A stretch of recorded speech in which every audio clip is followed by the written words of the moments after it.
We're now going to hear from Nicola Corrigan, who is Director at 361 Energy, who's going to be telling us about the existing financial supports for people to retrofit. So, Nicola, can I hand over to you? Yeah, thank you, Dom. I'm just going to share my screen.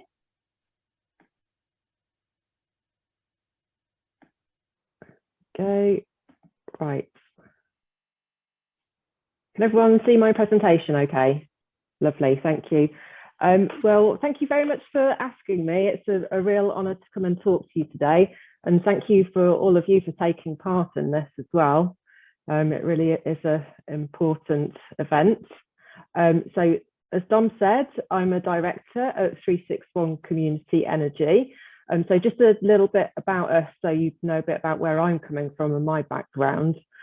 So we're a community interest company. That means we're a not-for-profit company.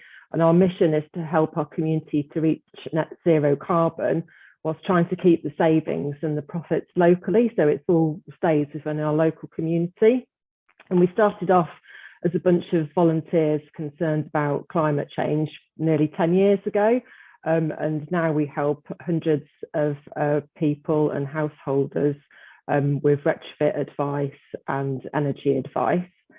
So we're based in North Devon and Torridge, and we have our fuel poverty service. So we provide energy advice for vulnerable households, and we get involved in community renewable projects, and we also do lots of other things as well. So we try and raise awareness within our local community through doing things like eco fairs, working with other companies to try and promote retrofit products and that kind of stuff.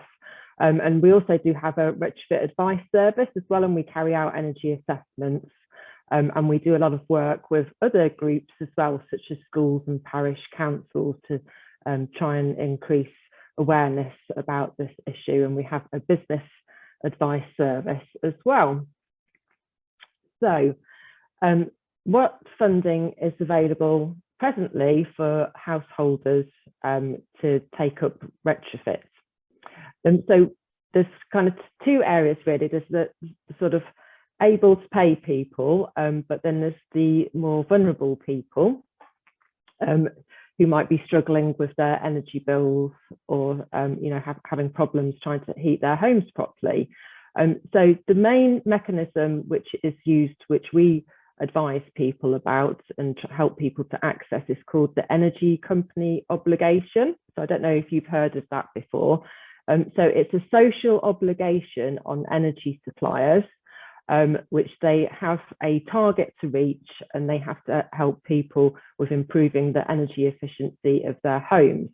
So it's available to householders who are in receipt of certain types of benefits. And usually it doesn't always cover the full cost of those energy saving installations. So those might be things like a new heating system, insulation for lofts and cavity walls, or renewable energy systems as well. So the issues with this funding is that it tends to be one or two installations rather than a whole house retrofit.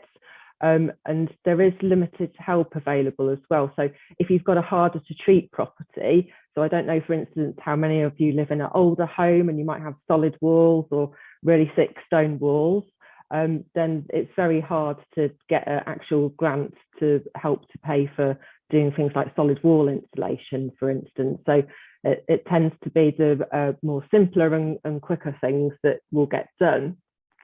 And there's also other funding available for people, so things like the emergency heating fund, and there's also funds available for first-time gas connections for people to install heating. But as the government moves to electrifying the grid, obviously those sort of funds will decrease, and they'll try and put their money into us getting renewable heat instead. So the other issue with this funding is that it is limited. So once the energy companies met their targets, that money's gone. So for instance, looking at the recent statistics, there was 22,000 eco measures installed in Devon. And although that sounds a lot, that's actually only 6% of households that have been helped. So the other thing that is available through local authorities is what's called a warm-up grant. So this is good. Through policy called eco flexibility, this is usually a wider group of people that can access that funding. So it might be that they're vulnerable in terms of their health, or they might have a poor energy performance certificate, or they might be on a low income, and they can use this money to top up the funding that they might get from the grant for the eco. So for instance, the eco money might only pay for half an installation, and then they can get up to £1,000 to £2,000 to top up that money to afford to install the new heating system or whatever it might be. So in some cases, that means that then someone might be able to get the installation for free, or they might only have to put a couple of £100 towards it rather than trying to find £1,000 towards it, which would be very difficult for some of the people that we tried to help. Again, this fund is limited and it gets used up very quickly, so it's first come, first served basis. Now, the other thing that people can help to access, so there's a number of energy organisations like ours across Devon, so community energy organisations, and they have access to all sorts of different funding and schemes.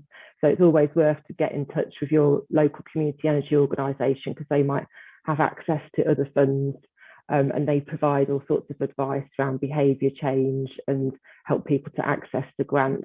And quite often they'll have funding for kind of small measures as well. So it might be like draft proofing, energy efficient light bulbs like LEDs, or smart thermostats like Nest thermostats, for instance, or money for having white goods and appliances.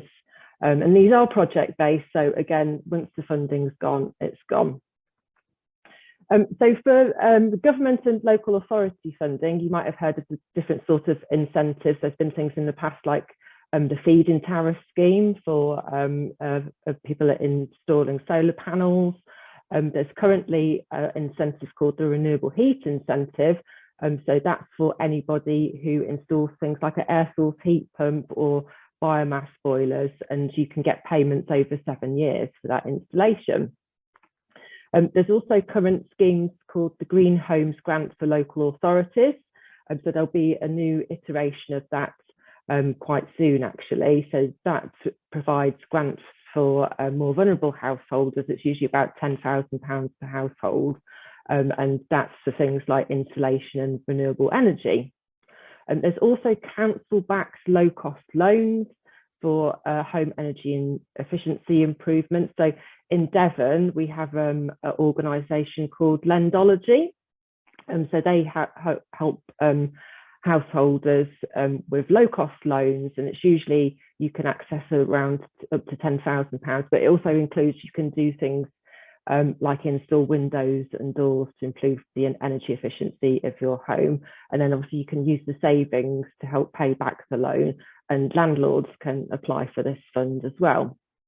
And then another scheme which has been active in the past is the sort of having local buying schemes. So that means if there's a group of people that come together, we can get the economies of scale and hopefully get a cheaper item. So Devon had one called Solar Together, and that helped people to purchase cheaper photovoltaics, so solar panels and battery storage systems as well. So other sort of traditional finance for householders is, you know, if somebody's upgrading their home, putting in a new kitchen or something like that, then they might extend their mortgage or get a personal loan, for instance, or even take out equity against their mortgage. But interestingly, now there are some mortgage providers which are providing green mortgage products. So I think Barclays is one, and there's the Ecological Building Society as well. So they will have lower interest rates if you can get your home up to a much lower EPC rating, so like an A or a B. And obviously with the things with personal loans as well, if you've got energy efficiency improvements, and you can use the savings to help pay back those loans. So those are the sort of more traditional things that people will have heard of to help the you know, to help pay for retrofits. So in terms of the future, what's in the pipeline for sort of government funding? There's the Clean Heat Grant. So that's going to replace the renewable heat incentive that I mentioned earlier. So that will be a £4,000 grant. So that will be for things like air source heat pumps. And there's also aptly named grants, which will be hopefully coming up online soon, which is called the Home Upgrade Grant, or HUG for short. So that is going to be great, especially for people in Devon, because obviously you probably already know that we have lots of our homes that are off the gas network. So it's going to be really hard to think about how we retrofit those homes, because it makes it a bit more difficult and more expensive to be able to retrofit those homes. And then I've thrown in a couple of other things that I know other councils are looking at around the country, and other policy things that we could be looking at. So that includes things like having tax breaks. So for instance, if you're building a new home, then you don't pay VAT. Well, why not have 0% VAT for retrofit products as well? So that would be a huge help in helping to incentivize people to take up retrofit in their homes. The other thing that some councils are looking at as well is actually providing 0% loans for energy efficiency improvements for homeowners, which would be fantastic if there was a mechanism in place for councils to be able to do that. And then the other mechanism, it might be around carbon offsets. So if organisations could pay for people to install things in renewables and energy efficient retrofits in their homes, then they could get the carbon credits, and opposed to planting trees, where obviously it takes time to draw down the carbon. If we install those things, that would be an instant saving in carbon. So that's one for the future that is one to think about. And hopefully that's a quick summary of what's available and what's out there. And if anybody is in North Devon or Torridge and you do need any help with energy saving or energy advice, or family or friends, then please do get in touch with us. And thank you very much.